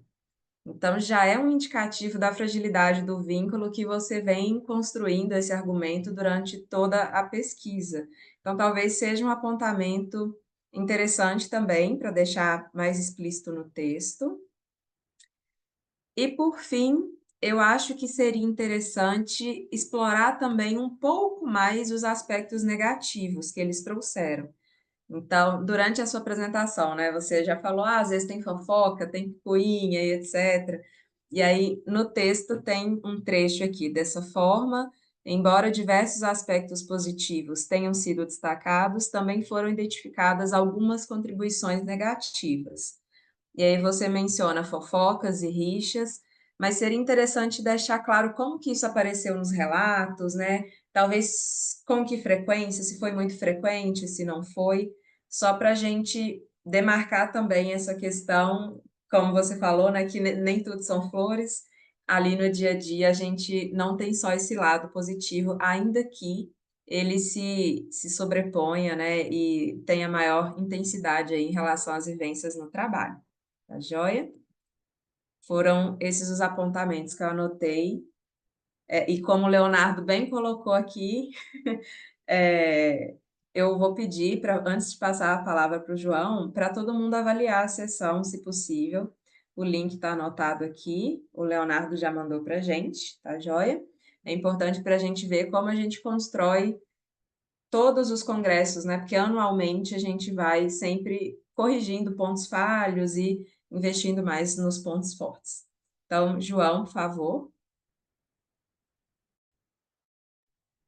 Pronto, é só algumas observações aqui, certo? É porque quando eu fiz o trabalho deu 70 e poucas páginas, né? Então, tipo, muita coisa eu vi depois, certo? Que algumas coisas acabaram se perdendo no resumo, certo? E realmente essa parte aí foi uma coisa que eu até vou falar com o Bruno e com o Luiz Eduardo, que essa citação de 95, ela não estava desse jeito no trabalho original, certo? Uma coisa que a gente já viu. Então era para começar com ela, certo? E termina na de 2024, que foi até a que eu citei no trabalho, né? Aí, sobre a questão da central, certo? É porque a administração pública é um negócio muito complicado, é uma coisa muito complexa. Então, essa central, dentro desse banco, ela fica dentro da logística, entendeu? Ela é da parte de logística de serviços terceirizados, ela que vai cuidar da fiscalização dos contratos e tudo mais. Então, acho que talvez realmente vale a pena mencionar só que ela faz parte desse conjunto organizacional para não ficar perdido, né? Eu já anotei aqui, né?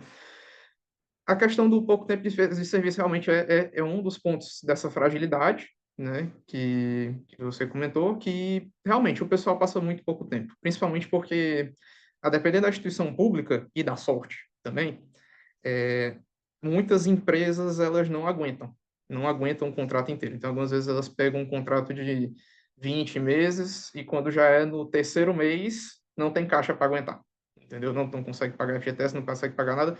E nisso tem muita gente que se desmotiva, né? Claro, e vai procurar outras coisas mais estáveis, né? Porque tem muita gente que fica trocando de empresa e troca e troca e troca. Teve, por exemplo, um rapaz que a gente acabou não chegando a entrevistar, certo? Mas que ele saiu porque já fazia 3 anos que ele não tirava férias, né? Ele chegou para a gente que ele trocava tanto de empresa, porque dava tanto errado, que não tirava, não conseguia, né? Então, é uma coisa aí que a gente vai ressaltar. E das contribuições negativas, eu acho que também foi outra coisa que se perdeu no resumo, certo? Principalmente na questão das falas, porque eu não lembro muito bem quem foi que mencionou no começo aqui da apresentação que quando a gente faz qualitativa, é uma coisa que parece que toda palavrinha que a gente acha é muito importante, né? E aí, muitas vezes, os relatos ficam muito extensos, Então, acaba que no próprio resumo, eu acho que acabou pegando alguns trechos, mas excluindo outros que fazem mais parte, entendeu? Então, principalmente da parte do apoio, que foi muito importante, mas acabou que não tiveram muitos exemplos, assim, que tinha exemplos bacanas, muito legais, só que eu acho que acabou não entrando, certo? Mas eu vou repassar aqui para os outros coautores do texto, né? E a gente vai fazer as atualizações. Obrigado, viu? Tá joia, João Vitor. E é comum, tá? A gente escreve tese de doutorado, passa por revisor profissional e ainda vem coisa que a gente não viu e que ainda na versão final tem que ser corrigida. Foi a Sim. Edilânia que comentou que na pesquisa Quali, como tem muita questão interpretativa, a gente, com diferentes olhares, consegue aí pensar em diferentes possibilidades. E aí, só Uhum. para aproveitar esses últimos minutinhos, eu queria que a Maria Eduarda colocasse, né, os apontamentos que ela pensou Eh, em relação aos outros trabalhos. Sim, não era bem apontamentos, eram mais curiosidades. Para a Edilânia, no final, pôs como sugestão para o futuro fazer uma comparação entre vários países. E há uma situação aqui, em Portugal particularmente, mas noutros países europeus também, que é esta situação dos motoristas está muito interligada às questões de imigração. Por exemplo, em Portugal, a maior parte dos motoristas de plataforma vêm do Paquistão, do Bangladesh, então são pessoas que estão numa situação muito frágil e que aceitam esta precariedade. Todas estas coisas negativas que mencionou, eles aceitam. Os portugueses aceitam muito pouco, mas as pessoas que vêm do Paquistão e Bangladesh aceitam muito, aceitam-nas e são a maior parte. E às vezes até estão vários a partilhar a mesma conta, sobretudo nos das motas. Há um que tem o nome e depois partilha com vários outros. Portanto, há várias situações. E, portanto, a minha pergunta era, pretendendo, eu não tenho ideia se no Brasil também há esta interligação, da precariedade por ser motorista de plataforma e a ligação às questões da imigração. Quanto à minha questão com o João Vítor, o João Vítor falou, de várias vezes que, pronto, esta ligação entre a amizade e o engajamento depende, disse várias vezes, e de várias coisas, e portanto falou de algumas variáveis situacionais. Por exemplo, da relação hierárquica, não é? Se há ali uma relação hierárquica, também falou o tipo de relação, do tipo de interações. E uma questão que a mim me passa pela cabeça, porque também já estudei, mas também já vi na minha vida pessoal, é que às vezes as pessoas são muito amigas, mas quando aparece uma situação de competição, a amizade acabou, não é? Por exemplo, uma situação de promoção. São muito amigas, mas há uma promoção, só um é que vai ser promovido, acabou ali a amizade. Um, e portanto, como disse que houve muita coisa que teve de ficar de fora, eu estava curiosa se esta questão, por exemplo, na manutenção, chamou-me sobretudo a atenção porque tinha um quadrado que era a manutenção da amizade e aí falava da colaboração nesse quadrado. E eu senti um bocadinho a falta da competição, não só da colaboração. Portanto, eram estas duas questões, estas curiosidades que eu gostava de saber como é que vocês veem esta questão, nas vossas investigações. Tá. No meu caso, na pesquisa que a gente fez, nenhum dos entrevistados da gente eram imigrantes, eram pessoas locais. Eu acredito que na questão de Portugal é porque a gente atualmente, né, tá com assim, você deve ter visto essa perspectiva aí em Portugal, porque atualmente a gente está percebendo e a gente está vendo até de pessoas próximas, muita gente saindo de outros países e indo para Portugal e migrando para lá, né? Então acaba que essa situação faz com que quando eles cheguem lá, eles tentem pegar a primeira oportunidade que aparece. Então, se ele já tem algum tipo de transporte ou não, até a facilidade para a questão de alugar, se você não tem o seu próprio, faz com que, para que eles tenham renda, eles venham a vir a participar, né, da Uber, da 99 ou outro tipo de plataforma que vocês utilizam aí. Na verdade, o que a gente percebeu nas nossas entrevistas é que a gente teve pessoas com faixa etárias diferentes e com escolaridade diferentes, mas todas elas diziam que eles não ganhar, até pessoas que tinham escolaridade de graduação ou especialização, diziam que não conseguiam ganhar o mesmo valor trabalhando para alguma empresa, trabalhando independentemente, então eles preferiam trabalhar com Uber porque eles conseguiam ter uma rentabilidade maior do que eles trabalharem como CLT para outra empresa. Então, não foi bem a questão da imigração. Na verdade, nenhum deles que a gente pesquisou, eles vieram de outros países. Todos eles eram locais. Foi mais da questão... O que a gente viu que pesou mais é a questão da escolaridade mesmo. A gente teve pessoas, tanto que tinham escolaridade fundamental, como outras pessoas que tinham especialização em graduação, mas todas elas falavam a mesma coisa, que era a questão da rentabilidade, que eles não conseguiam ter esse dinheiro o mesmo valor trabalhando para uma empresa privada ou eles mesmos tendo o próprio negócios deles para isso. Obrigada.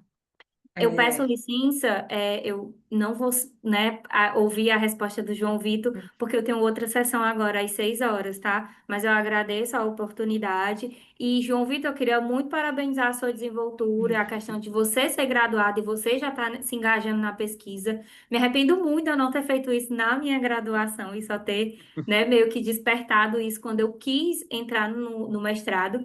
E a gente é daqui da mesma localidade. Fiquei feliz quando você disse que era da Sim, UFC, né? Então, você tem tudo para engajar na pesquisa, sendo na UFC, ou então vai lá para a UES, eu sou da UES, né? Você vai ser muito beleza. bem-vindo, tá bom? Uhum. Ah, pode deixar. Obrigado E também, eu viu? me despeço de vocês, obrigada, tá? Pela sessão, foi maravilhoso. Obrigada, Edilânia. Obrigada pela participação. Obrigado. Bom Tá. congresso. Só Obrigada. interromper aqui, o Leonardo levantou a mão. Isso, eu ia pedir uma licença muito rápida porque hoje eu também trabalho com imigrantes, então eu trabalho com refugiados do Oriente Médio e da África. Então acho que eu posso acrescentar um pouquinho sobre essa temática, pensando sobre o contexto da imigração. Recentemente a gente veio fazer uma abordagem também, a gente está construindo um artigo justamente sobre empreendedorismo migrante. E a gente tem essas pessoas que estão entrando também no mercado pensando nas plataformas de aplicativo, mas em geral elas não são a maioria. E aí tem alguns motivos para isso. Primeiro que as pessoas que chegam aqui, principalmente imigrantes forçados, eles não têm uma renda básica para eles conseguirem fazer esse investimento, por exemplo, num carro, numa moto, para conseguirem ter esse tipo de plataforma. Em geral, as pessoas que estão forçadas ao empreendedorismo, que é uma perspectiva que a gente trabalha hoje, elas têm muito dificuldade com capital e elas acabam usando o capital cultural delas para entrar dentro desse meio. Então, a gente tem aqui em São Paulo, por exemplo, muitas pessoas da África que trabalham no Brás, revendendo roupas e outros produtos que são de origem africana, por exemplo. Então, a gente tem as pessoas usando o capital cultural, já que elas não têm um capital envolvido ali, pensando também esse capital social e o capital monetário, para que elas consigam entrar nesse tipo de âmbito. Então, a gente tem alguns exemplos de pessoas que entraram dentro disso, mas muitas delas são justamente porque elas não têm outras opções de empregabilidade. Então, recentemente a gente tem uma pessoa do Afeganistão, por exemplo, que ela era um chefe de cozinha e está deixando para ser Uber porque ela não tinha outra fonte de renda que ela conseguiria manter. Mas mesmo assim, ela já tinha uma fonte de renda básica para conseguir ter esse investimento, para conseguir esse tipo de trabalho. Acho que a gente acaba trazendo contextos diferentes, pensando na Europa, principalmente Portugal e aqui no Brasil, mas dentro desse eixo da imigração tem muito essa questão. Quando a gente pensa em migrantes, e principalmente os involuntários, eles já não têm um capital inicial, eles não têm essa conjuntura para conseguirem se inserir nesse sistema. Então, acho que pode ser isso também que varia desse propósito como um todo. Obrigada, Leonardo, pela contribuição. São várias camadas, né? Eu acho que o conceito de interseccionalidade, ele sintetiza muito bem essas questões, porque a gente tem classe, em todos esses recortes que a gente viu, mas a gente tem outros, né, que se cruzam com a classe social e vão dizer aí das oportunidades que as pessoas têm no ambiente de trabalho e em vários outros. Então, passar a palavra agora para o João Vitor, né, para ele responder sobre a Sim. questão das relações hierárquicas, colaboração. Uhum. Sim. É um ponto, na verdade, bem interessante, certo? E realmente, quando a gente fez o trabalho, eu acho que a gente não fez. Quando eu fiz o trabalho, eu não pensei muito nisso, certo?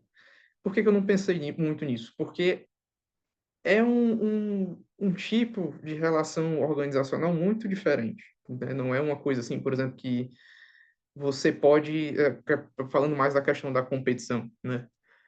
Não existe espaço dentro do banco, pelo que eu vi, até pela fala das pessoas, né, para competição.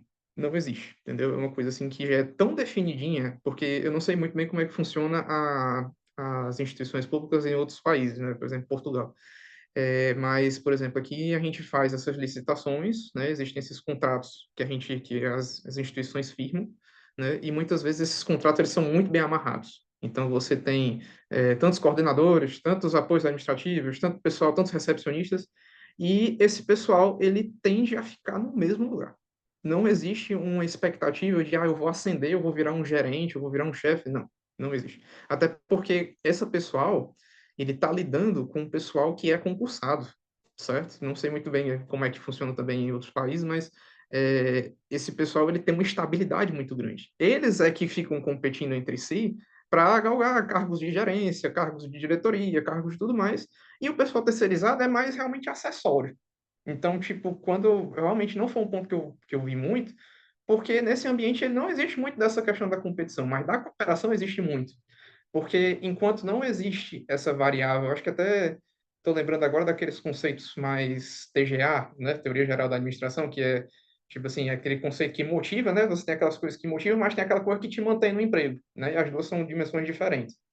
Então você vê que existe muito mais essa coisa mais higiênica dentro da organização do que realmente essa coisa motivacional. Porque ali está todo mundo tentando se manter. Porque você tem que bater a meta do contrato. Se você não bater a quantidade de horas, a empresa leva multa e ela, entendeu? É sancionada de diversas maneiras. Então acaba que as pessoas acabam, acho que acabam cooperando mais do que realmente competindo entre si, certo? Aí eu acho que foi por isso que faltou esse recorte no trabalho, mas seria interessante, inclusive, até para a questão de pesquisas futuras, por que não, né? Já que não foi abordado no trabalho, né? Que está de deixar aí para os próximos estudos, né? Obrigada. Uhum. Eu acredito que sim. Colocar um pouco mais desse lado negativo, de possibilidades de pesquisa em relação a pontos negativos dessas relações. A gente passa mais tempo no trabalho do que em casa. Então, Sim. a gente constrói relações, é, às vezes muito fortes, mas nem sempre com aspectos positivos e contributivos ali para o trabalho, né?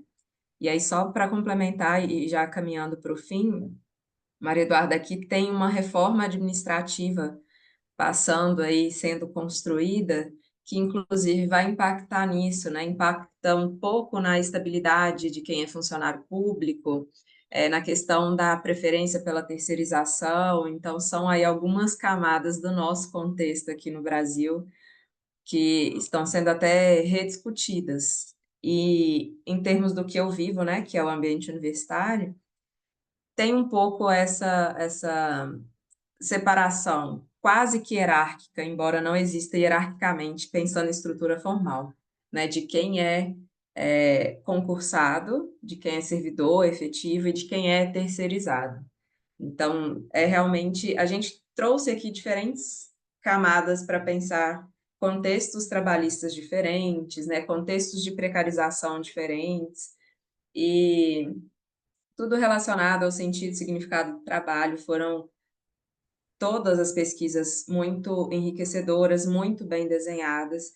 Então, agradeço muito a vocês, espero que o congresso como um todo seja bem aproveitado por todos e todas, e esperamos contar com contribuições futuras de vocês nos próximos congressos. Quem sabe a gente se encontra um congresso também em Lisboa, né? Agradeço Uhum. também a moderação, o apoio do Leonardo, tá joia? A gente passou um pouquinho do tempo, mas conseguimos fechar aqui, acredito, com bons pontos, sempre para sair pensando, refletindo sobre, né, os Sim. temas tratados.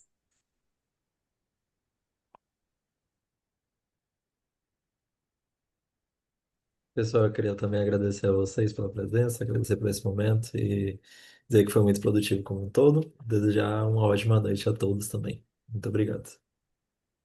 Muito obrigada. Boa noite. Obrigado, viu? Adeus, até à próxima. Até a Boa próxima. noite, gente. Ótima Boa noite. semana. Igualmente.